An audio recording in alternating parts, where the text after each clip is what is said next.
September morning came quiet over Oak Haven. Too quiet, the kind of hush a small town falls into when it senses something it cannot name. 3 black SUVs rolled down Magnolia Lane in slow procession tires, whispering across old gravel, stopping outside the smallest house on the street. Doors opened in unison. 3 young women stepped into the yard, dark coats, steady shoulders, faces carved by 15 years no one here had witnessed. The youngest lifted a small wooden bird into the light. Chipped wing blue paint worn to the grain, as if a child's thumb had traced it 1,000 long nights. The porch door groaned open. Elijah Harrison stepped out in a faded work shirt, the dark skin of his forearms still dusted with sawdust, squinting into the sun, and went still. These were the 3 faces the town had sworn he would never see again. 15 years. One mourning, one buried truth. 15 years before those 3 black SUVs rolled down Magnolia Lane, the smallest house on that street had already learned how to be quiet. Elijah Harrison was 41. The winter the story begins, a carpenter by trade, and whatever the neighbors needed by necessity, the kind of man who could hang a door, rewire a porch light, or patch a roof for less than a fair day's wage, because people in Oak Haven, Tennessee tended to measure a man by what he asked for. Elijah asked for little. That was how the town had always read him. His wife Ruth had been gone 3 years by then. Cancer had taken 3 years of its own to do the work long enough for him to learn every corridor of the county hospital, short enough that he still caught himself in the blue hour before dawn, reaching across the bed for a warmth that had not been there in 1,000 nights. The house on Magnolia Lane was the one his father had left him, and the father before that. A small brown house with a front porch that had held 4 generations of Harrison men. 2 bedrooms and a kitchen where Ruth used to hum old gospel tunes while she cooked. Now Elijah ate standing at the counter most nights, 1 bowl, 1 spoon, because setting a table for one had a way of making a man confront himself before he was ready. He was not unhappy. That was not the word. He was emptied slowly the way a well runs dry in a long summer without anyone noticing until the bucket comes up light. Oak Haven did not give itself easily to lonely men. It was a town of Sunday dinners and church parking lots of Bethel Baptist on the east side where his grandmother had been buried in 1987, and the same names on the mailboxes 3 generations deep. Elijah had been born there. By every measure, that December, he would also die there. Then the phone rang. It was the 2nd Tuesday of December, and he had just come in from a job patching a shed roof over on the Whitaker place. His hands were still cold. The phone on the wall was the old kind, the cord kinked from 30 years of being stretched between counter and table. And when he picked it up, he knew the voice before the caller finished the first sentence. Deborah Whitfield had been his wife's friend before she had been anyone's caseworker. She had sat in his kitchen during Ruth's last spring, brought a casserole, stayed an hour after the plate was washed. She did not call for pleasantries. That was part of why he trusted her. "Elijah," she said, and he could hear in the single word that she had not slept. "I need a favor I have no right to ask." He set the coffee pot down without pouring. She told him about 3 girls, a mother 5 days dead in a car on the wrong side of a county road, a father not seen in 2 years, somewhere between a bottle and a bench in Nashville. 2 foster homes already refused, complex psychological profile. The file said, which meant the oldest would not speak to strangers. The middle one had bitten an intake worker, and the little one had stopped eating for 3 days. A 3rd family had opened its door, but only for the youngest, only for Nia. "How old?" Elijah asked. 12, 9, and 6. He closed his eyes. "If I cannot place them together by tomorrow morning, I have to split them. 3 counties, 3 different intake offices. The older 2 go into a group home by Friday." He did not answer. Somewhere in the kitchen, the clock above the stove made the small tick it had been making through every hour of Ruth's illness. "I know what I'm asking," Deborah said. "I know your house. I know what this year has been for you. I would not be calling if I had anywhere else on earth to call." He let the silence stretch because he did not trust his voice yet. When it came flat and honest the way he always spoke when he was afraid. "Deborah, I have never raised a child. I do not know what shampoo black girls use. I do not know the first thing about braiding hair or picking out the right beads for a Sunday morning. I have $211 in a checking account until Friday. The upstairs radiator is held together with a clamp my father put on the year I was born. I am a single black man in a small southern town that watches single men the way a dog watches the screen door. I know. I cannot promise them anything. I am not asking you to promise them anything. I am asking you to open a door for 1 night, 2 nights until I can find a better answer.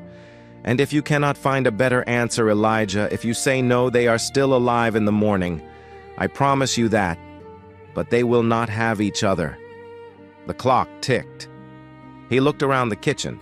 The cabinets Ruth had repainted the last summer she was strong, the empty chair across from his own.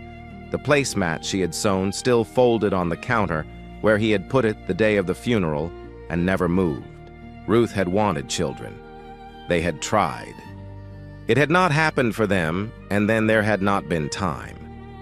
Elijah did not need to wonder what his wife would have said if she had been standing beside him at that phone. He had known that woman for 20 years. "What time?" he said. "Do you need me to open the door?" Deborah's breath came out in a sound that was not quite a laugh. "I can have them to you by 9. "Bring blankets," he said. "I only have the 2. He hung up the phone. Nothing in the room had changed, but something in the man standing in the middle of that kitchen had shifted. For the first time in 3 years, Elijah Harrison walked to the closet at the end of the hall, pulled down the extra linens Ruth had folded in her careful hand, and laid them on the empty bed in the spare room. Outside, it had begun to snow. There is a kind of yes that costs a man everything he does not yet have. And if you watch carefully, you will see that the people who say that kind of yes are almost never the people a society would have picked. They are not the richest. They are not the most prepared. They are most often the ones who have been hollowed out by their own losses and who recognize in the voice on the other end of a phone call a loneliness they have already learned the shape of.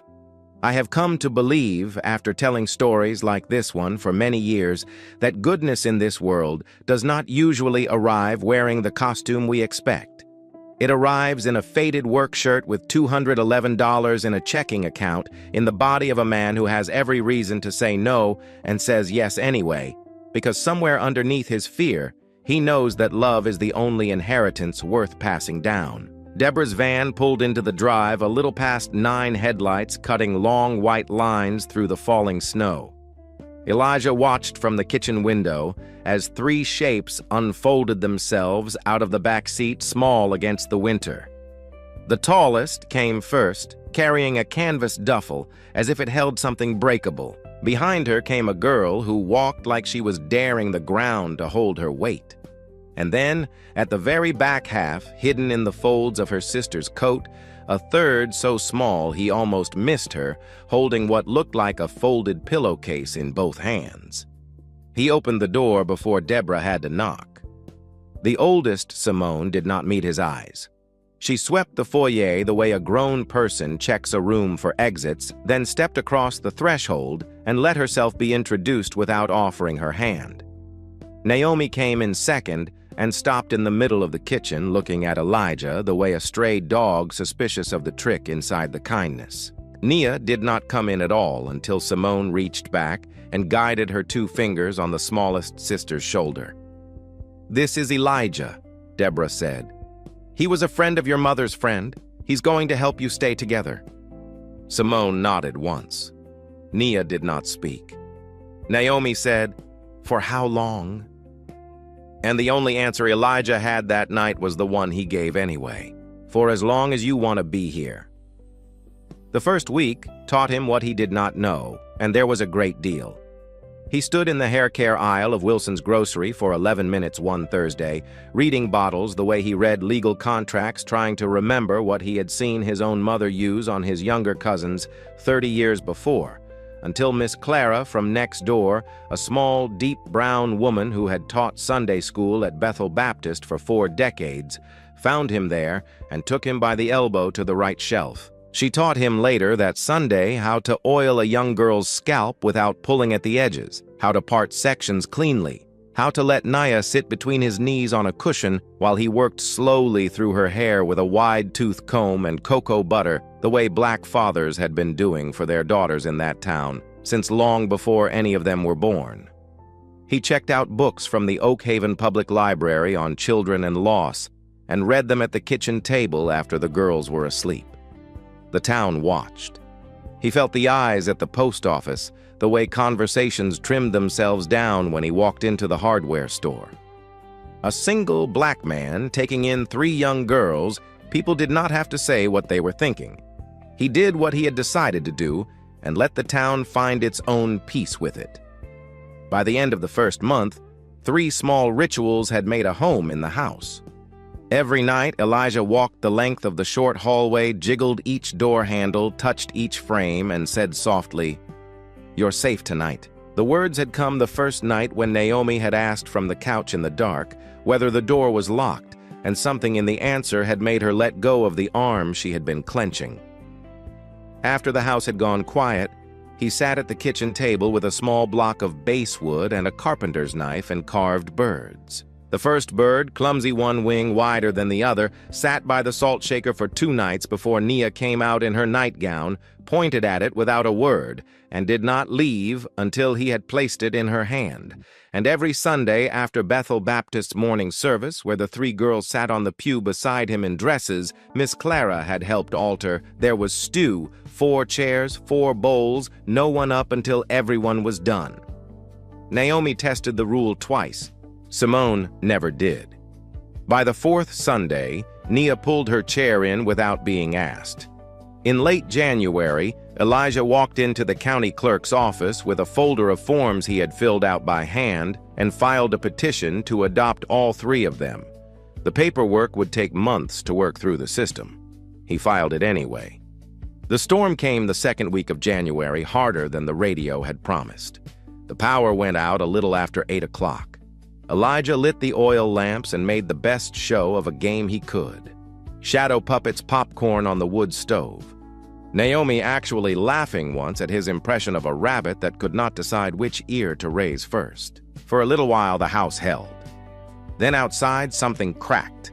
A tree limb close enough to shake the window glass, and Nia, curled into Simone's side on the kitchen floor, was on her feet before anyone had named the noise. She ran the way a child runs inside a memory, and by the time Elijah understood what was happening, the back door was open and Nia was gone into the dark. He did not put on a coat. He did not put on boots.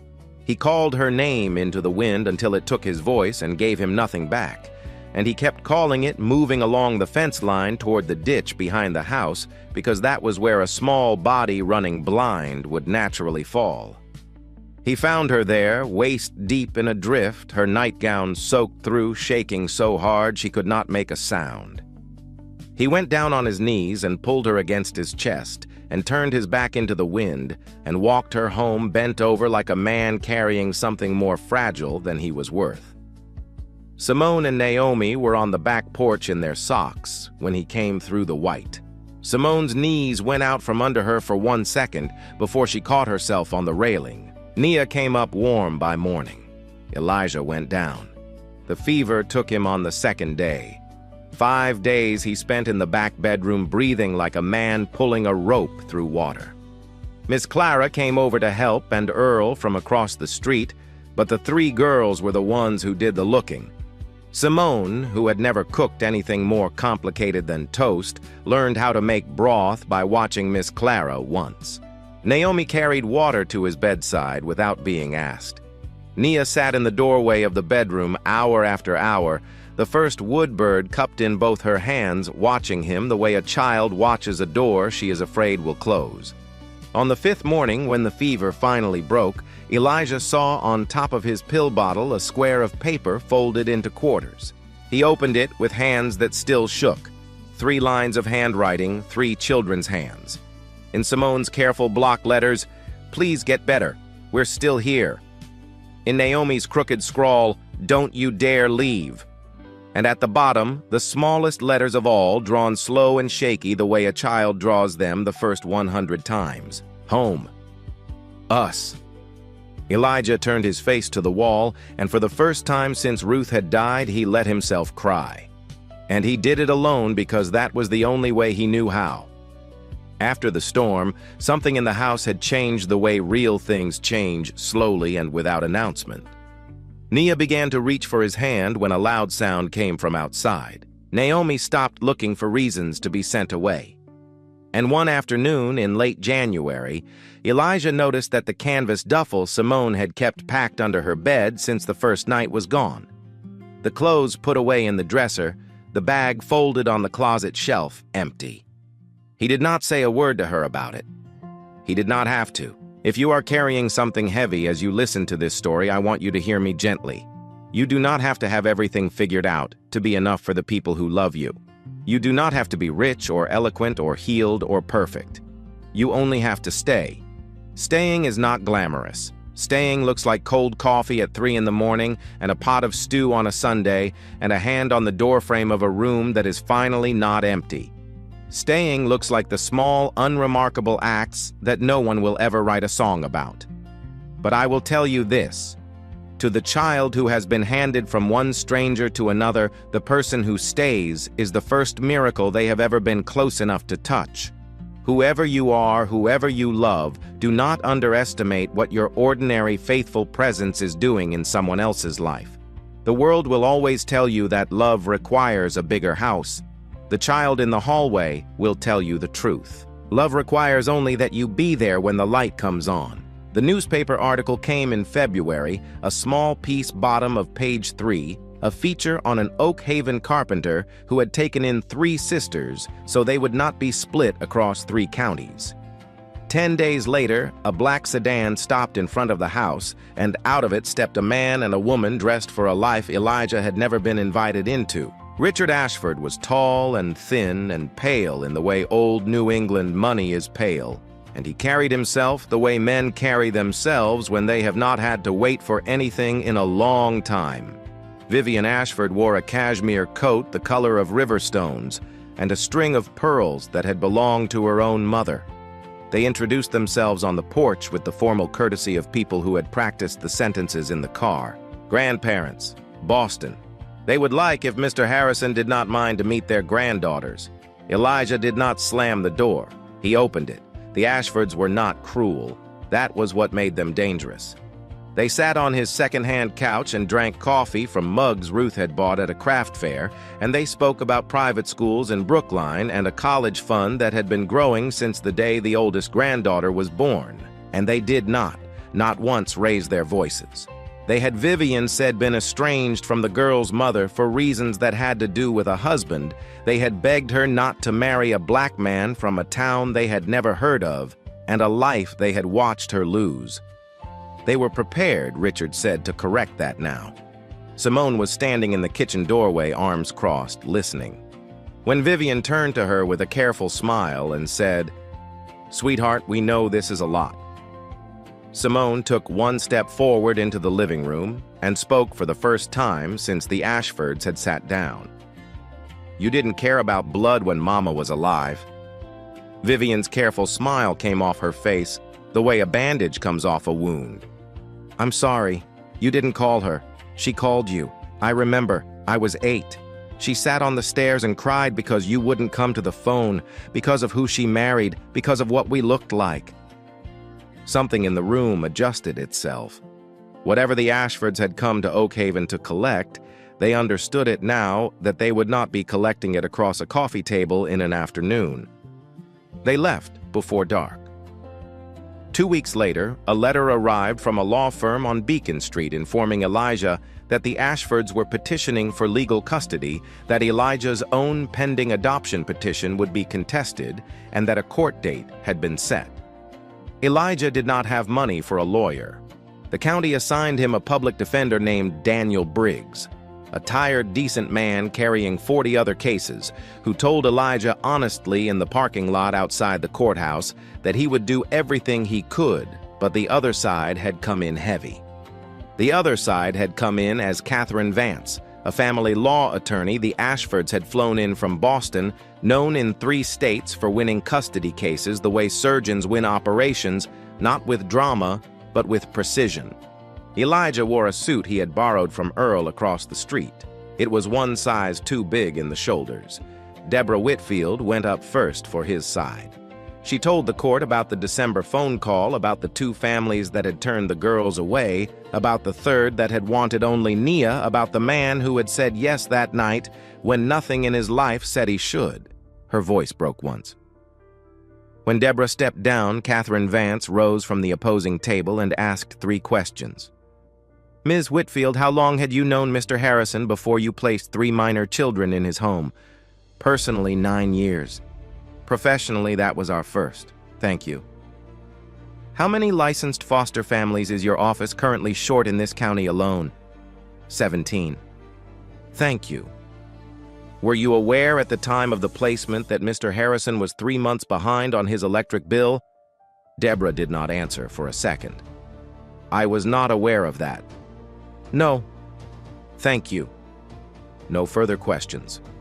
Deborah left the stand with her chin up and her hands trembling. Elijah went up next. Catherine Vance introduced documents into evidence the way a teacher hands out worksheets. A city inspector's report on the condition of the roof federal tax filings showing an income below the poverty threshold for a household of 4, no dental insurance on record for any of the 3 minor children, no college savings account opened in any of their names, his adoption petition still in process, not yet finalized. To each, Elijah answered the only way he knew how. Yes. Yes, I'm working on it. Not yet. Catherine Vance set her stack of papers down on the rail in front of him. She looked at him for a long time, and when she asked her last question, she asked it almost gently, the way a person asks a question they already know the weight of. Mr. Harrison, if the situation were reversed, if you were the grandparent with the home, the insurance, the trust fund, and someone in your current circumstances were raising your 3 grandchildren, would you agree with the decision you are asking this court to make today? The courtroom went quiet. Elijah turned his head. In the row behind the bar sat the 3 girls, shoulder to shoulder. Simone was looking straight at him. Her mouth was a flat line. She shook her head the smallest shake, barely a motion at all. And Elijah understood, because he had been learning to read this child for 2 months, that she was not telling him what to say. She was telling him not to lie. He turned back toward the bench. It took him a long time to speak. I want what is best for them, he said. I do not know today what that is. In the row behind the bar, Simone closed her eyes. That answer, not the roof, not the bank account, not the unfinalized adoption, ended the hearing. Judge Eleanor Whitmore took a recess. When she came back, she spent an entire paragraph on the record acknowledging what Elijah Harrison had done.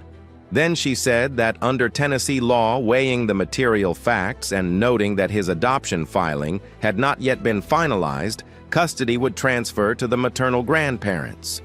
Elijah placed one hand flat on the table in front of him and kept it there until the gavel came down. I have spent a long time trying to understand what happened in that courtroom, and I want to offer something honest, even if it is uncomfortable.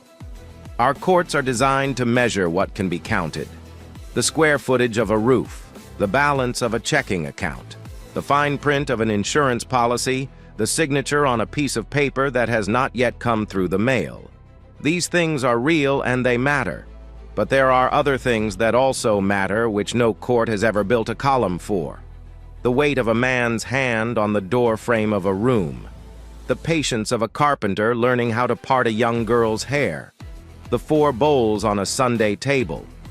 And if we are being honest with each other, we must admit that in a country where a black father with calloused hands walks into a room against a white grandmother with a team of lawyers, the scales of what gets counted are not always set at 0.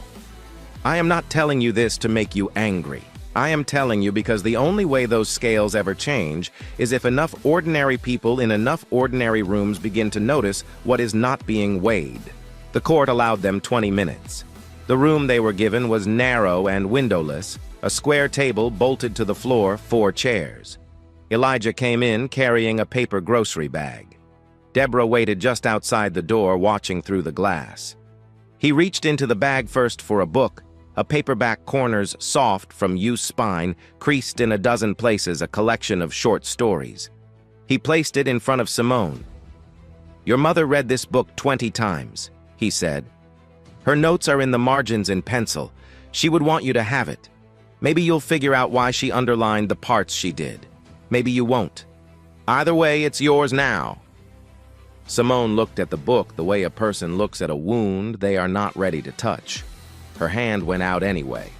He reached into the bag again for a carpenter's pencil flat, and stubby one end chewed the same pencil he had used to sign his adoption petition at the clerk's counter the month before. "This one marks just about anything," he told Naomi, closing her fingers around it. "Wood, metal, drywall, paper if you hold it sideways, including a life, Naomi. You hold on to that. You mark yours however you want." Naomi's face did a thing he had never seen it do before. It did not cry. It did not yell. It tightened the way a fist tightens, and the little girl who had spent 2 months daring everyone around her to send her away held a stubby carpenter's pencil like she was never going to let it go. Last he reached for the smallest object in the bag, a wood bird blue paint still tacky because he had finished it at 3 o'clock in the morning. He knelt down so his face was level with Nia's. "You keep this one," he said. "I keep the one I already made for you at the house. That way we each have one. And the day you come back to me, whenever that is, Nia, you bring this one with you. Even if I am old, even if I forget a lot of things by then, you hold this up, and I will know it is you." Nia did not speak. She took the blue bird in both hands and pressed it against her chest and didn't let go.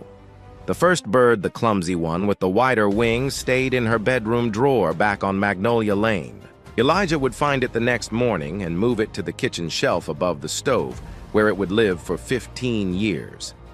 Simone's voice, when it came, was so thin it almost wasn't there. "Then why does it feel like this?" Naomi put her hand over her mouth and began to swear low and steady every word she had ever been told not to say until Deborah opened the door and walked her out into the hallway. Nia climbed into Elijah's lap on the courthouse floor and fisted both hands in his shirt and pulled until a button came loose, and she said, "No, no," and no one in the world could have told her what to do with that word. Elijah knelt on that tile floor and held all 3 of them, and he did not try to hide that he was crying because the time for that had passed. "If you forget anything," he said low into their hair, "don't forget this. I wanted you. Every day I wanted you." The bailiff knocked at the 20-minute mark.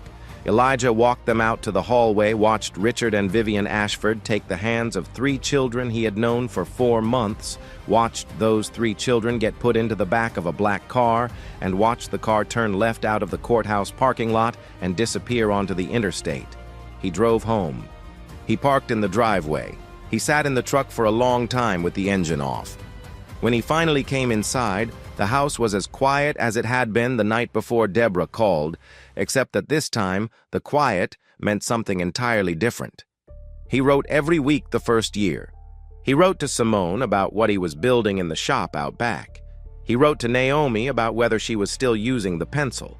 He wrote to Nia in simple words with drawings in the margins, small birds with different colored wings. None of the letters came back. None of them brought an answer either. What he did not know was that they were not reaching the girls.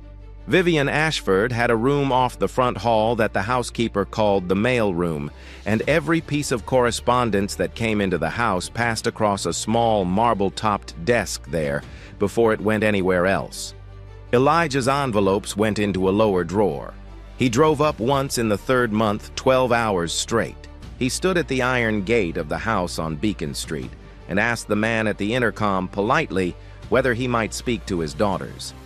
Then a lawyer's voice came back on and told Elijah that if he wished to avoid a formal complaint of harassment being filed with the Brookline Police Department, he should not return. Elijah did not return. He drove the 12 hours home. He did not stop except for gas. After the 2nd year, he stopped writing. He stopped because he had begun to believe with the slow certainty of a man who had spent 2 years shouting into a closed room that his voice was hurting children who had already been hurt enough. He put the pen down one Sunday morning and did not pick it up again. On the other end of that silence, in a house with a mail room, his daughters did not know existed a different kind of work was underway.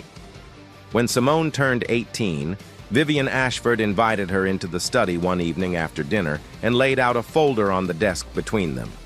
Inside was a trust, full tuition private school already paid for undergraduate committed graduate school if she needed it, and the same for both her sisters. It came with a single condition. No contact with Mr. Harrison, Vivian said, until Nia turns 21. Simone sat with that for a long time. Vivian drew out a second document. It was a letter typed, dated just after the custody transfer, signed in what looked like Elijah Harrison's hand.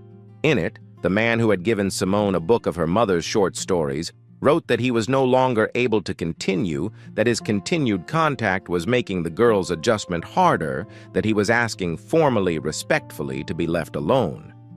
Vivian also showed her an accounting entry, $5,000 labeled transition support, recorded as paid out to Elijah Harrison in the months after the hearing. The check had never actually been written. The accounting entry was invented. Simone did not know that. What Simone knew at 18 was that she had sat in the back of a courtroom 6 years earlier and watched a man she loved tell a judge that he did not know what was best for her. She knew she had spent 6 years in a house that had never felt like home, and that her 2 sisters would need money for school and doctors and futures she could not yet see. She knew what Vivian Ashford was offering. She knew what Vivian Ashford was taking. She read the letter twice. The signature looked right. Nothing in her 18-year-old eyes had been trained to see a forgery. She signed. She did not tell her sisters the full story. She told them only what she thought they could carry. "Grandmother is covering our education," she said, sitting on the edge of Naomi's bed that night. "For all 3 of us. The condition is that we do not contact Dad until Nia is 21. I have thought about it. This is the best option we have." Naomi was 15 and already drifting, already furious at something she could not name, and she fought Simone for 40 minutes before she agreed. Nia was 12 and had not seen Elijah in 6 years, and she looked at Simone and said only, "Okay." Simone carried that signature into the rest of her life the way a person carries a stone in a shoe. Not loudly, not visibly, but with every step. She chose law. She chose child welfare. She chose specifically the preservation of sibling groups across foster placements. Every case she won was a penance she did not know she was paying. And Elijah Harrison, on the other end of the silence she had signed, spent the next 13 years believing that his daughters had reasonably and rightfully forgotten him. If I could say one thing to anyone who has lost touch with a person they loved, who has written letter after letter that seemed to vanish into air, who has been told by their own tired heart that silence is the same as rejection, I would say this: silence is almost never what it looks like. A person who loved you and then disappeared is most of the time not a person who stopped loving you. They are a person who has been convinced of a story that was not true. They are a child who was handed the wrong document at the wrong age, or an old friend who lost your address in a move, or a sister who has been told you do not want to hear from her anymore. Do not, if you can help it, close the door from your side. Keep writing the letters. Keep keeping the bowl on the shelf. Keep saying, "You're safe tonight," into a hallway that may sound empty, but may, one morning 15 years from now, turn out to have been listening the whole time. Love does not need to be answered to be real, and the people who stay faithful to love in its long, silent seasons are building something even when they cannot see it being built. 13 years became 15 the way time does in a house where nothing is coming. Elijah was 56 the autumn Vivian Ashford died, though he did not yet know she had. Richard Ashford had gone first 2 winters before. Elijah did not know that either. He knew only his own weather now. His heart gave the county doctor concern. The mortgage was past due, and the roof was held up in one corner by a blue plastic tarp. He still cooked stew every Sunday. 1 pot, 1 bowl, 1 spoon. He still walked the short hallway every night, jiggled each door handle, and said softly into rooms that had been empty 15 years, "You're safe tonight." The rooms had not been rearranged. Simone's books still sat on the shelf in the order a 12-year-old had put them in. The top drawer of Naomi's dresser still caught. Nia's bed still sat by the east window. On the kitchen shelf above the stove where he had moved it the morning after the courthouse stood the clumsy first bird, the one with the one wing wider than the other. Vivian Ashford died in October. The lawyers called the sisters to Boston for the estate. They were grown women by then. Simone had become a child welfare attorney at a nonprofit in New York 3 years out of law school, specializing in the preservation of sibling groups. Naomi was the youngest crew lead at a construction firm in Nashville. Nia had graduated early and spent her 21st year as a volunteer on the pediatric oncology floor outside Boston, sitting with children who had not learned yet how to say what was wrong. They had not spoken Elijah's name out loud to each other in years. They had all three kept something. It was in Vivian's study on the second afternoon that Simone found the key to a private safe behind a hinged panel in the bookshelf.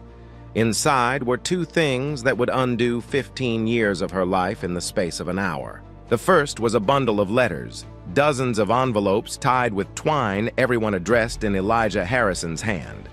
The top envelope was dated 9 days after the custody transfer. The bottom was dated almost 2 years later. None had been opened.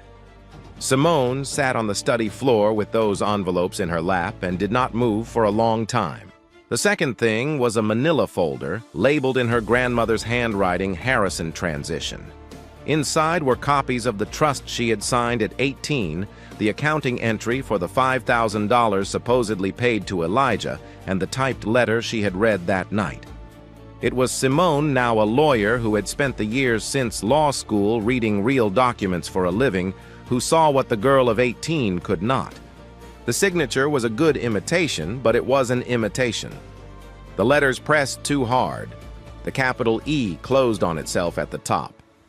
She held the hand-addressed name on one of the unopened envelopes up next to the signature, and the forgery lay down plain as day. She called Deborah Whitfield, still at the county office in Oak Haven. What Deborah had kept quietly against policy was a second file.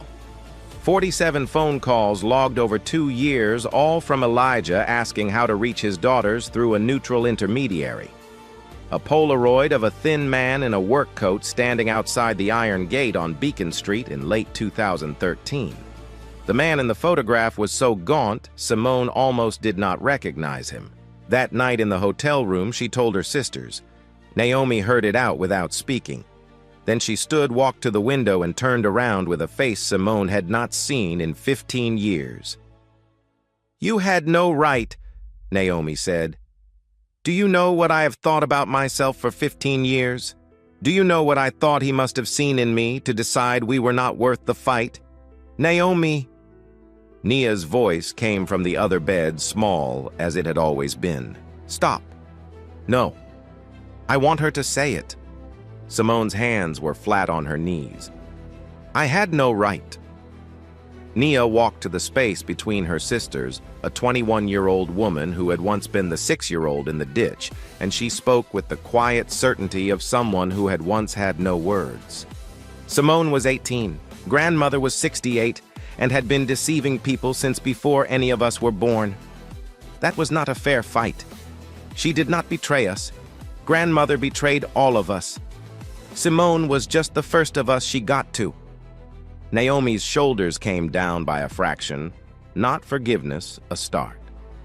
"We are going home," Nia said. "Tomorrow." They did not arrive quietly. Naomi chose the 3 SUVs. "This town watched him lose," she said. "It is going to watch him win." Nia argued for something simpler. Simone made the final call. "Every small town has an Elijah Harrison," she said, "and every small town has a judge who rules against him for the same reasons. If we walk in loudly, somebody's niece 3 towns over reads about it on a Sunday and doesn't sign what she otherwise would have signed. They drove through the night. The youngest of the 3 women on the lawn lifted her hand. In it was the small, blue-painted wooden bird Elijah had placed in her palm across a courthouse table 15 years before. Elijah took the first step down off the porch before he knew he had taken it. Simone spoke first. Her voice broke on the second word. "Dad, we didn't know. We did not know you were writing." Nia reached him before he reached her. Then Naomi. Then Simone. 4 people holding each other in the front yard that had not contained the sound of a single sob in 15 years. And Elijah cried in front of the whole town, and this time did not hide it. Inside the house told its own story. Simone, who had spent years reading a room, saw the kitchen table set for 1. Naomi, who built towers for a living, climbed the attic ladder and saw the blue tarp. Nia, who had sat beside enough scared children to recognize the weight of a full pill bottle, counted the bottles on the bathroom counter. On the kitchen shelf above the stove stood the clumsy first bird with 1 wing wider than the other, and next to it a small stack of unsent letters written in the last 5 years. Some addressed only to my daughters because Elijah no longer had current addresses for them. Nia put her hand on the first bird. Elijah watched her do it. Neither of them said anything. Simone opened her laptop at the kitchen table before anyone had taken off a coat, and by the end of the afternoon she had found 2 errors in Elijah's mortgage and rewritten the terms. Naomi was on the roof by 4 o'clock with a measuring tape calling a supplier. She knew and down with his pill bottles and went through them one by one the way she had gone through dozens of charts on the pediatric floor. Elijah tried to object. The 3 of them ignored him with the stubbornness he had given them. "Surviving alone," Nia said, setting down the last bottle, "is not the same as living well, Dad." That second night, long after Naomi and Nia had gone to bed, Simone came into the kitchen where Elijah was drying the last bowl. She laid on the counter a photocopy of the letter she had signed at 18. Elijah read it. He saw before the 3rd line that it was not his handwriting because it was his almost, but not the way he shaped his own E. Simone was braced for him to be angry. 15 years of waiting to be angry, and she could not throw all of it at a dead woman alone. Elijah laid the letter down. His voice was very tired. "You were 18. She was 68. That was not a fair fight." Simone put her face in her hands. He walked around the counter and put a hand on her shoulder, the same quiet weight he had put there the first night she had arrived in his house at 12, the night she had refused to unpack her canvas duffel. On Thursday, the mayor asked all 4 of them to speak at the town meeting. Elijah came in a suit that had not been pressed in 10 years. Nia had done that. Naomi had reset the cuff. Simone had bought him a new tie on the drive-in. Simone spoke first. 15 years ago, this town watched a man take in 3 girls nobody wanted. He did not have money. He did not have guarantees. He had a decision to stay, and he made it. This town watched him later lose a courtroom not because he was wrong, but because he refused under oath to lie. We are not standing here to rewrite that story. We are standing here to make sure no other child in Oak Haven ever has to live it. Naomi spoke next, shorter than her sister, steadier than anyone in the room had ever heard her. When people said he was not enough, they meant he did not have enough money. What they missed is that he gave us the one thing nobody had given us before. He stayed. Nia's voice was the smallest, and it reached the back of the room anyway. Every night of my childhood in this house, he checked the locks. And then he said, "You're safe tonight." We believed him before we believed anybody else in the world. Together, the 3 of them announced the establishment of the Harrison House Emergency Support for low-income foster families in the county, built to keep sibling groups together and provide legal aid counseling and short-term funding. Seed funding came directly from Vivian Ashford's estate, my grandmother. Simone said, "Is going to pay back what she took. She will not be here to know it. That is fine." The whole room came to its feet. Elijah stood because Naomi and Nia stood with him, one on each side, their arms under his. That night, 4 bowls on the kitchen table. The pot in the middle was fuller than it had been in any season either could remember. A light rain came in and did not find the attic. The sound of 3 women's voices moved from room to room in the house. Late after the dishes, Elijah walked the short hallway the way he had walked it every night for 15 years. He jiggled the handle on the first door. He touched the frame on the second. He turned toward the third and stopped. His 3 daughters were standing in the hallway waiting for him as if they had known. The old words came on their own. "You're safe tonight." Nia's eyes shone.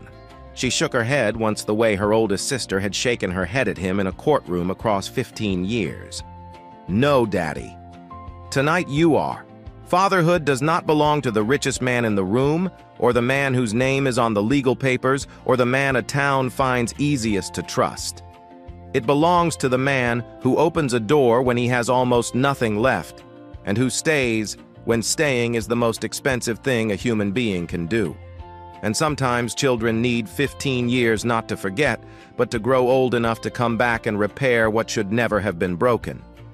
Before we leave this story, I want to say something gentle to whoever is listening. If you are the parent who has done your best and is still afraid you did not do enough, hear this. The child who loved you did not measure you in dollars.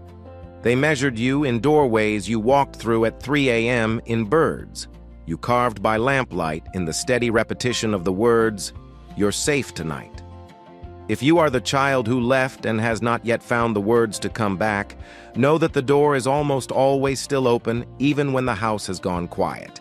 And if you are somewhere in the middle watching your own family from a distance, you are not sure how to close start with a phone call. Start with a letter. Start with a Sunday pot of stew and 4 bowls on a table, even if only one of the chairs is filled for now. The people we love do not need our perfection. They need our presence. And presence faithfully given over enough ordinary years is the closest thing this world has to a miracle you can actually hold in your hands. Love can feel like heaven, but endings,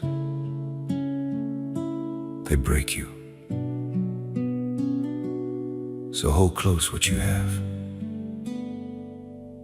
before it slips away.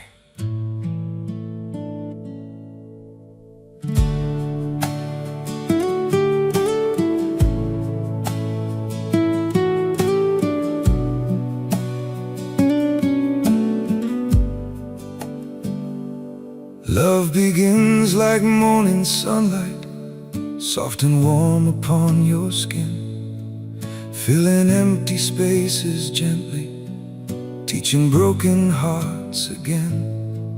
You don't always see its value while it's resting in your hands, till the silence takes its place and you finally understand. Love can make your whole world beautiful, but goodbye can bring you down. So cherish every heart beside you before it's nowhere to be found. Hold on tight to what you're given. Don't let true love slip away, 'cause losing something real forever hurts more than words can say.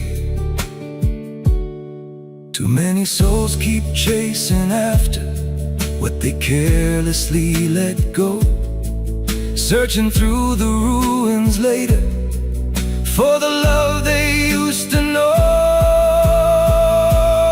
Love can make your whole world beautiful, but goodbye can bring you down. So cherish every heart beside beside you before it's nowhere to be found. Hold on tight to what you're giving. Don't let true love slip away, 'cause losing something real forever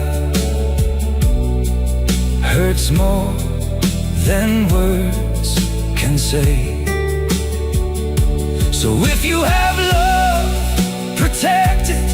Don't wait till it becomes regret. Some things never can be replaced once they're lost to emptiness. Love can make your whole world beautiful, but goodbye can bring you down. So cherish every heart beside you before it's nowhere to be found. Hold on tight to what you're giving. Don't let true love slip away, 'cause losing something real forever hurts more than words can say.